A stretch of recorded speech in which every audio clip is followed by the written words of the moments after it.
I would love to reconnect with my wife, but it seems like she's always angry at me, or I don't know what to say, what to do.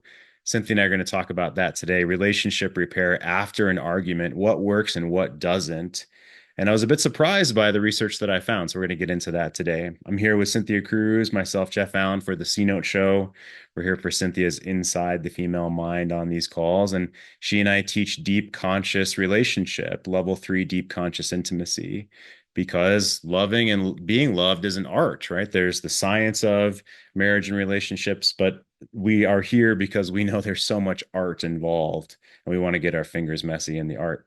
You want to love and lead her with mojo and confidence and inspiration. And she wants to feel your leadership. She wants to feel the ebb and flow of masculine and feminine, which Cynthia and I teach and talk about. This was a recent comment. I'm glad I found you, lifesavers. This was from an email from a client recently. My wife is out of town for a couple of days, and I'm taking the kids to a baseball game. So excited. Things are good. He said, my wife barked at me yesterday. I stayed calm. She later apologized. So we're talking about repair today, right? I stayed calm. She later apologized. I didn't get stuck on obsessing about needing an apology, but it was nice from her. It kind of validated that the work is working. I also worked on some sexual vibes, playful, and led into some us time that night. I really do feel my mindset has shifted, not just with my wife, but also with the kids and other men and people. I'm showing up more and more like the man I want to be. I still mess up here and there and still have a hunger to keep going. And one more. This man I've been working with for about 3 years. He's in our private membership group also. He said, wild update. About 60 days ago, something snapped in my wife and she just stopped all the crazy. Our intimate life immediately returned. Her fears shrunk. And when she gets mad, she then apologizes for it. She's not loving it, but is game to stick with our 3 year plan of East Coast living that just recently moved. In short, she recovered from the traumatic panic she was in and logic kicked back in. Crazy, but I just wanted you to know how basically 2 weeks after we got to our place in Canada, she changed more than she has in 5 years. Very happy about how things have been going.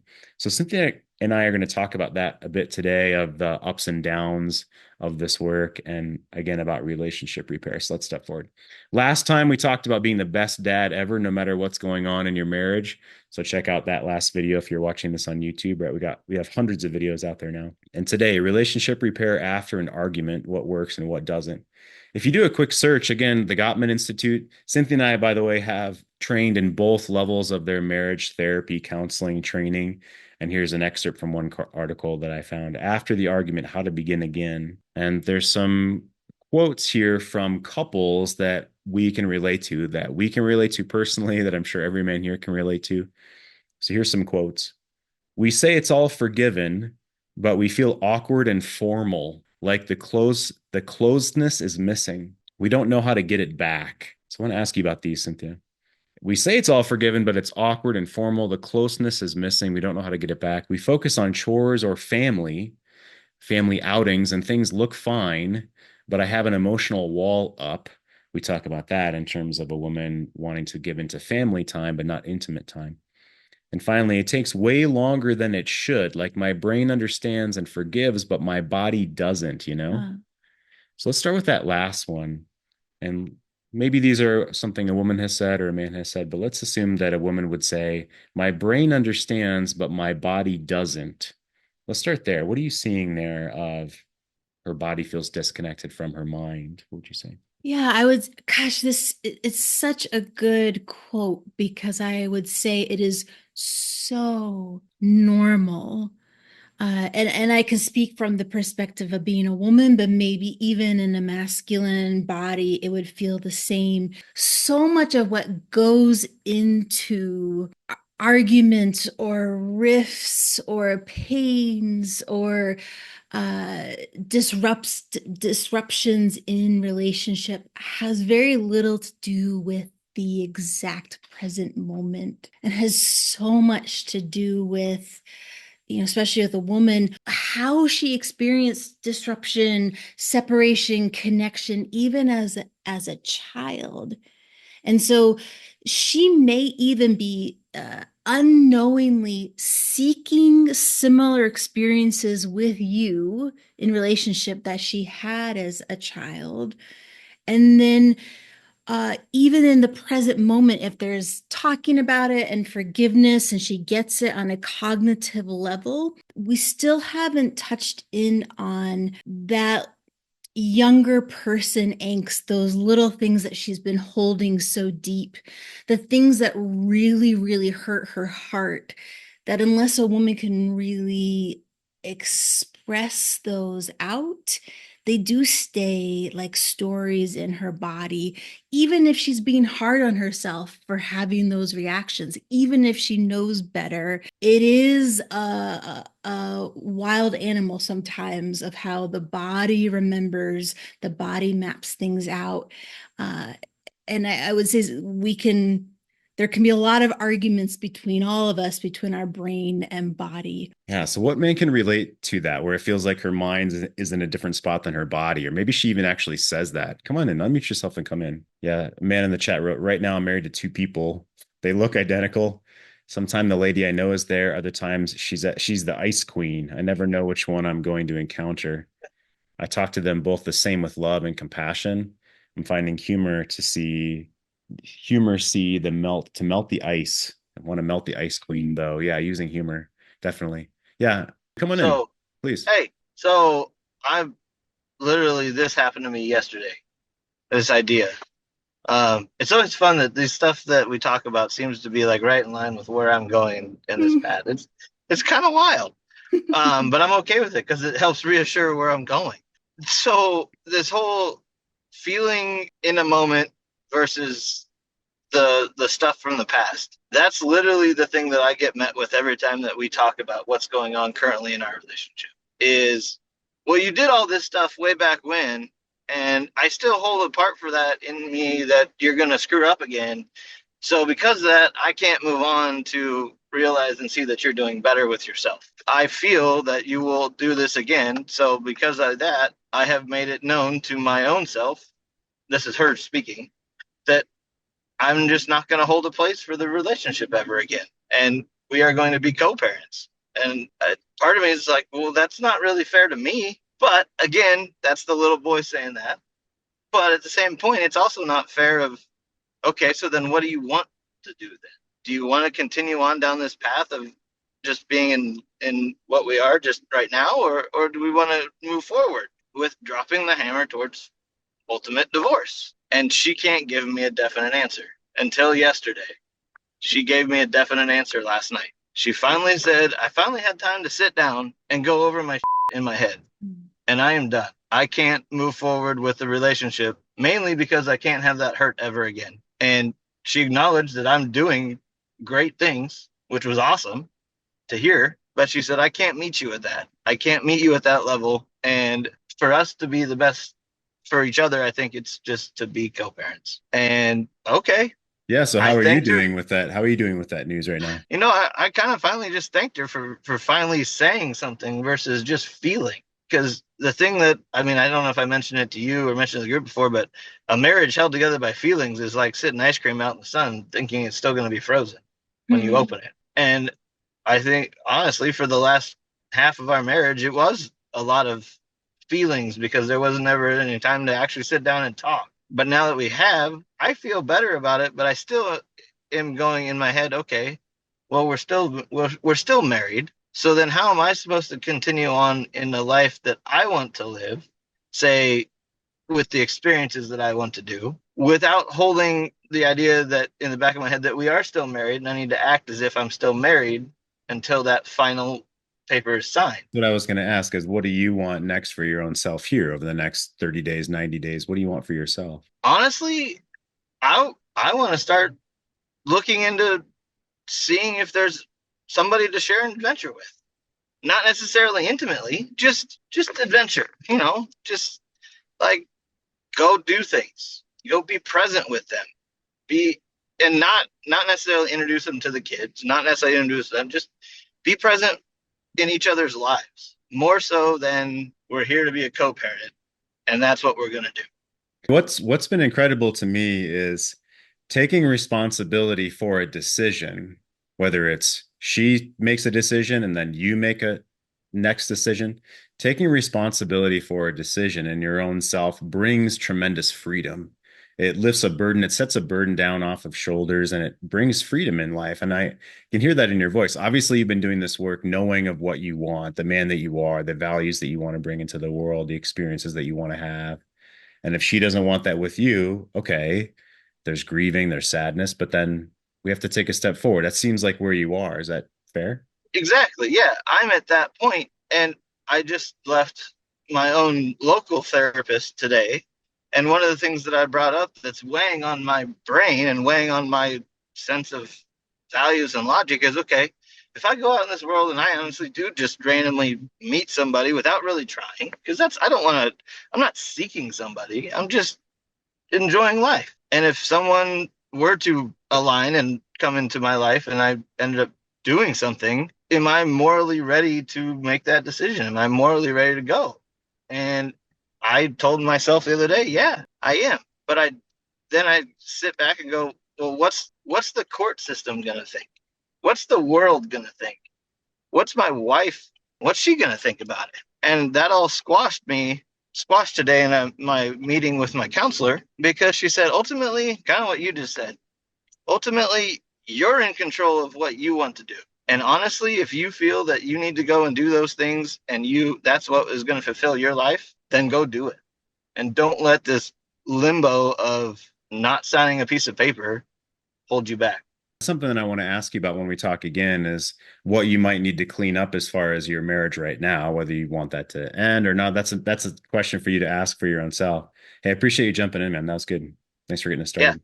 So, Cynthia, let me ask you about this other one here. This when a woman focuses more on chores or family, but she has an emotional wall up. What might that be about? We've heard that over and over. What might that piece be about? Yes, I have tremendous empathy for the emotional wall because behind that there's so much going on in her. There's sensitivity, there's uncertainty, there's vulnerability. And the way she's protecting those experiences even in her body is by through a mindset that I won't be touched, could be physically, but I won't be affected by this other person in front of me. I won't be affected by you, the man in her life. And it makes her in the moment feel like she has this protection, the saran wrap around her that's going to keep her safe. But it actually does show uh, the depth to which she doesn't even trust herself because she thinks that the only way to survive things that are feeling really tough or even her own self-doubt or even the pain of the past is to have this false shield. And it works fine for her in the moment. But what women do find is over time that ends up incredibly draining them, wearing them out. Uh, and they even can find that they have a pattern now of this emotional wall that they can't let down. So is she open to experience now? And a lot of women are not because they don't want to be hurt again. And this is a question for ourselves in the middle of this as men in your masculinity. Are you open? Are you open to whatever's happening? Are you aware of what's happening? Are you standing up for yourself in a compassionate way as a lover, but also not punishing her for how you feel? And it's certainly it's certainly a double standard with masculine and feminine polarity. So let me ask, Cynthia, is a woman actually wanting to be drawn out from behind an emotional wall? A lot of this, let me take care of everything myself. You take care of you, I take care of me, and then we just come together in our bliss, hopefully, hopefully. But is a woman who wants the dance of polarity, is she wanting to be drawn out? Is she wanting the man to invite and to show effort in that way, or does she just completely want to be left alone? What do you think? There's different levels and layers of that. So the deepest part, the bottom of the well, so wants to be drawn out. She so wants to be seen and understood. And that's just the essence of femininity. If she has a belief that the relationship can get better, if she has even a small amount of investment in it, She will want to be drawn out at a more cognitive level. If she's decided that I don't want to invest anything in this, I don't want to be swayed from my path. I don't want to be in this relationship. She will cling to that wall and get very frustrated at being asked to be pulled out. In the end, what do I want for her? Regardless of the path she thinks she's on, I don't want the marriage. I do want the marriage. I want her to be drawn out by solid, present masculinity like you have, because that's how she can heal and grow in relationship with you or elsewhere. But you can only present her with the option, and then it really is something she has to decide to do, even if it's at a heart level. Has her heart decided to be affected by you? Yeah, thank you. It's well said. Come on in. Thanks for raising your hand. Yeah, Jeff, I just wanted to circle back. So you said, Cynthia, that it was exhausting. And I was just kind of curious as to how long can they stay in that exhaustive state? I mean, is it 1 year, 2 years? I don't know. We try not to frame things like that, but really, when does it just become a point where, the decision's finally made? It's such a great question, because you're right. There are some women who can maintain that for 6 months, for a year. There's other women who, because they get a lot of energy out of being an over functioner, as in, I'm going to keep you at bay because it gives me an ego boost, can go on a lot longer. I think, to me, more the signaling is everything about her that was once feminine draining out of her? Has she even become pretty dried up in her own self and her own happiness and her own joy of life? If it seems like she's living in a desert of her own creation, she could stay there for a very long time. But that's, to me, is it even worth drawing her out? Can she offer some juice and joy in life, or has she totally turned off the switch? Makes sense. Thanks. Yeah. Yeah, so much of this is about invitation, right, guys? And I work with many men, and one just recently emailed saying he had a revelation that no matter how much he loves her and wants her to step forward, that he can't force her. And a part of him, a needy part of him, he said, so wants the validation of her coming back to him and then them staying together, that it's almost enraging him. It's almost infuriating him, because he actually doesn't have the control over that. The part of him that wants full control, that yearns to be able to make everything all better, is infuriated by the fact that the realization, the revelation that we really don't have control, and how much of all of this is an invitation. It's an invitation that we can't force her to step into, of course, and keeping our heart open in that invitation.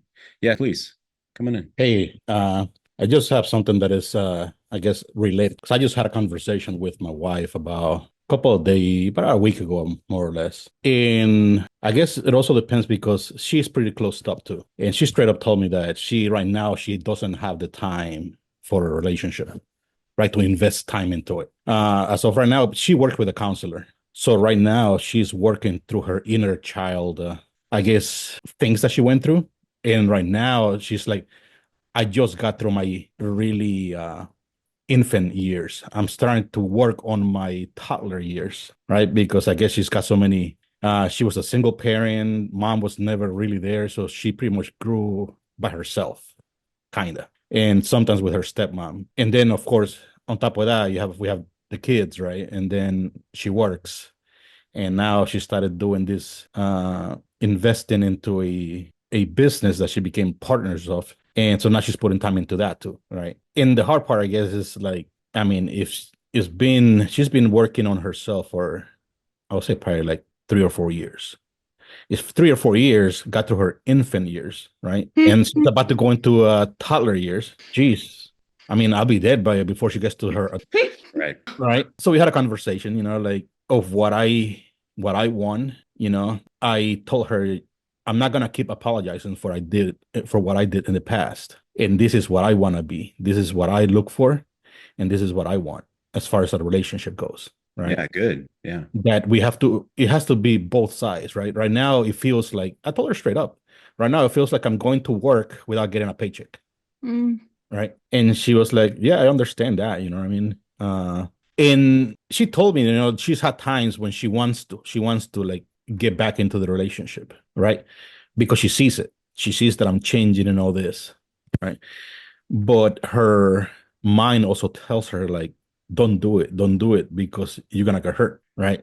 She's told me that, she told me that straight up. And then also she told me, and she's afraid, she's afraid. She's like, I know that if we separate, I'm gonna kick myself in the head because I know you'll probably find somebody and you'll probably be happy with somebody else. And so it's hard to kind of like pull the plug really, Right. but how long can the battery last waiting and waiting? you Yeah. know Right. That's a good question. And there's a few things I want to say, and certainly we can dive into this more on another call too. But for now, a couple things. I think every man here, maybe not every man, but at least at least me, I don't want to project on other guys, but when a woman says, I don't have time for a relationship, that's I mean, if she wanted it, she would spend time on it. It's like anything in life.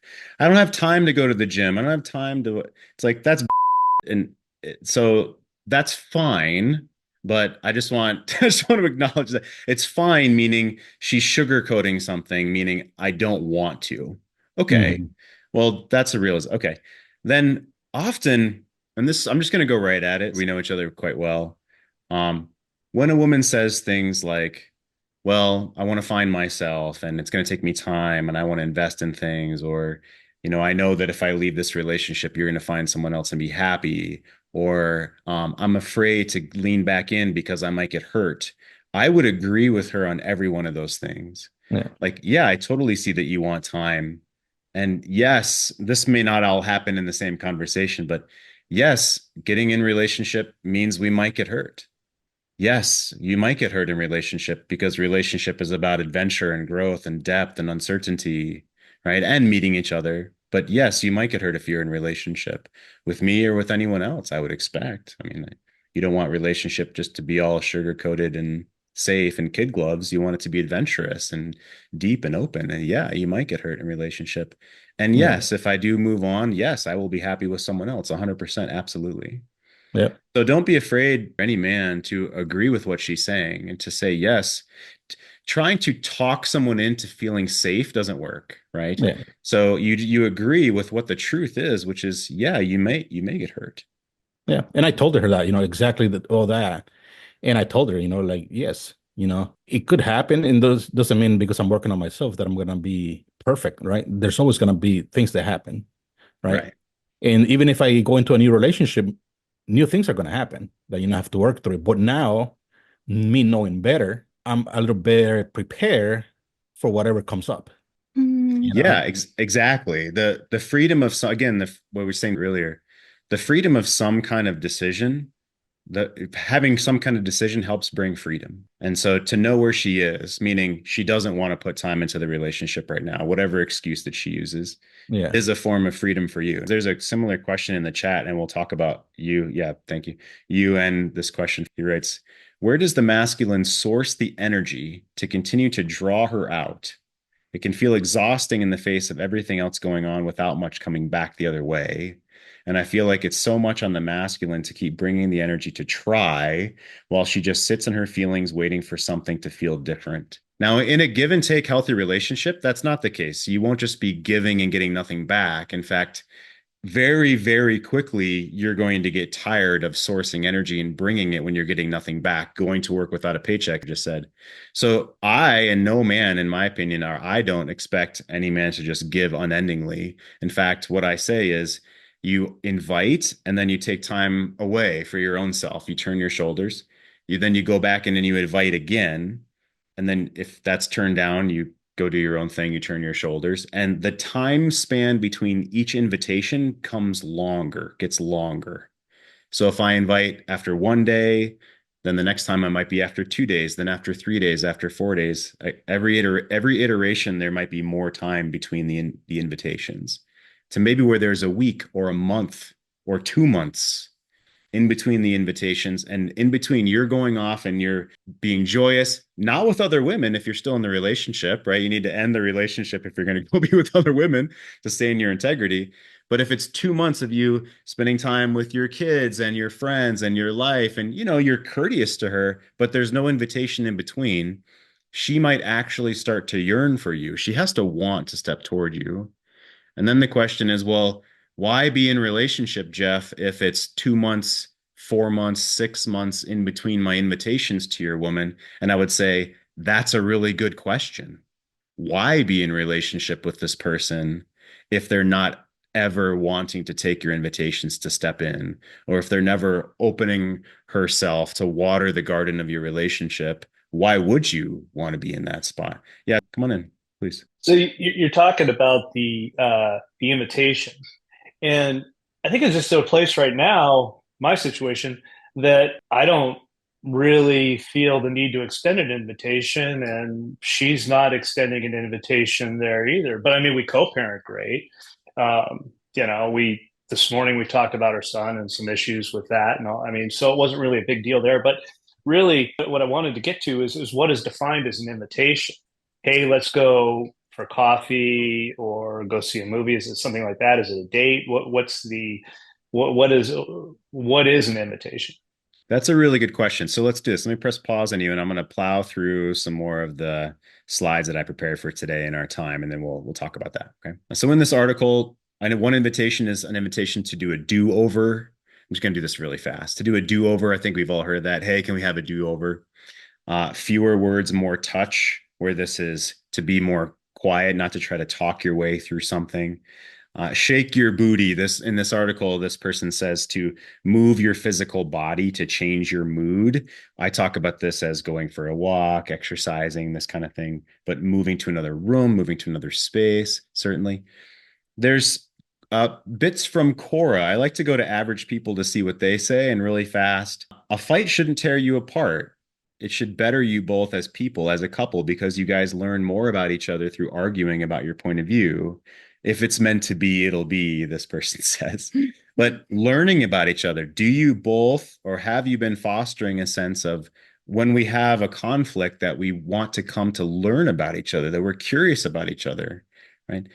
If whatever you both fought about, discuss it, but without raising your voices, this person says. Always be respectable. Remind your partner that both of you can solve any disagreements without fighting or having to fight.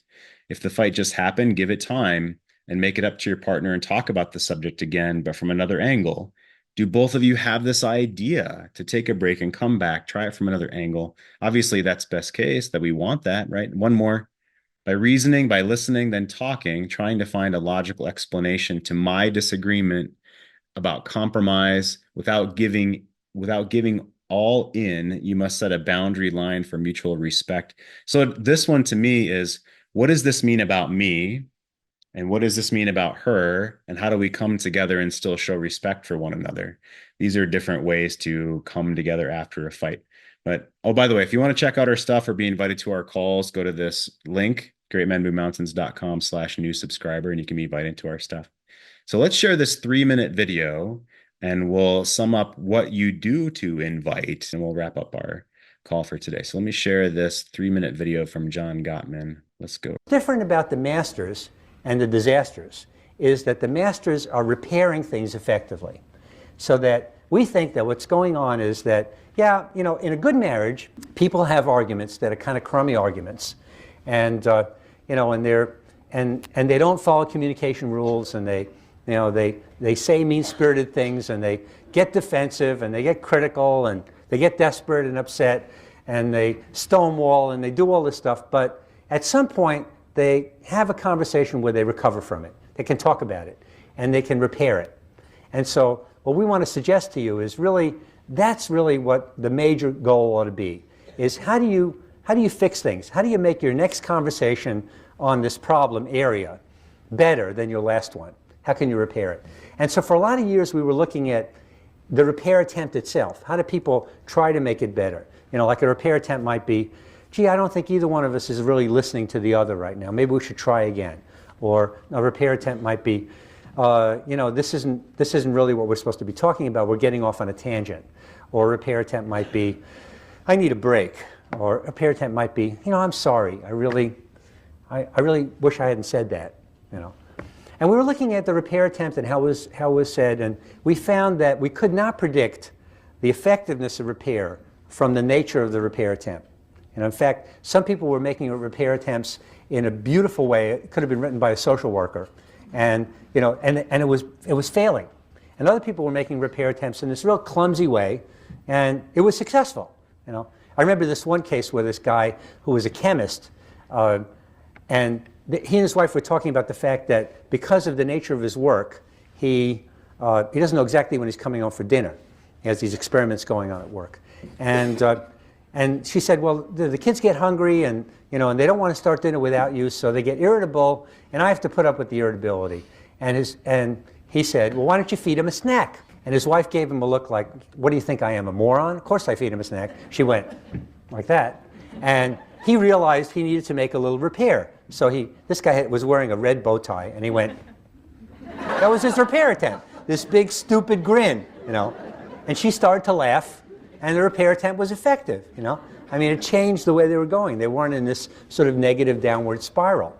So for years we were looking at what makes repair attempts effective, and we didn't find any answers until we started looking at the person receiving the repair attempt, right?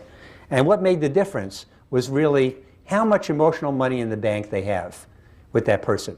So in other words, my repair attempt with Julie is going to work well if I've really been a good friend to her, especially lately. If I've been really putting emotional deposits in the bank account that we have. And I've been, been doing nice things, I've been kind, I've been understanding, I've been there for her when she needs me, all those kinds of things. That determines whether she's going to accept my repair attempt. And if I've been kind of crummy and disrespectful to her, and not a very good friend, then, that repair attempt's going to fail. So it started us really looking at the quality of the friendship and the marriage. So that with this research, then, well, what does it even matter what I do or how I try to repair? Well, of course it matters. Of course it matters. And why does it matter and how does it matter? And this is briefly what I wanted to summarize here at the end of this call for today. So number one, if you're all up in your head, if you're breathing deeply, if you're angry, that's not going to go well. So a part of this is breathe slowly, go slow, be curious. And this is important that in your mind, you're not better than her and you're not less than her. A big mistake is to try to throw ourselves on the sword or to kowtow to the other person or to think the way we think is the right way. And that's not going to help. So that's definitely not how to approach it, with thinking that you're better than the other person or trying to force it. But do go slow, breathe, be curious. And I call this play checkers, not chess. And this question, so let me ask you about this, Cynthia. What is a small way to invite? What's a way to play checkers and not try to overthink this as a man or as a couple, and inviting into something very simple? What's something that I can invite her into that isn't overly investing, but yet is still compassionate and caring? Something that matters, but it's small. Yeah, and think I heard you say, what is that? Like I invite her out to coffee. It feels like sometimes we want so much for the feminine to bloom that even a step like coffee can be too big for the moments. So I would offer even having that if your wife is pretty shut down, if you're still building that emotional capital.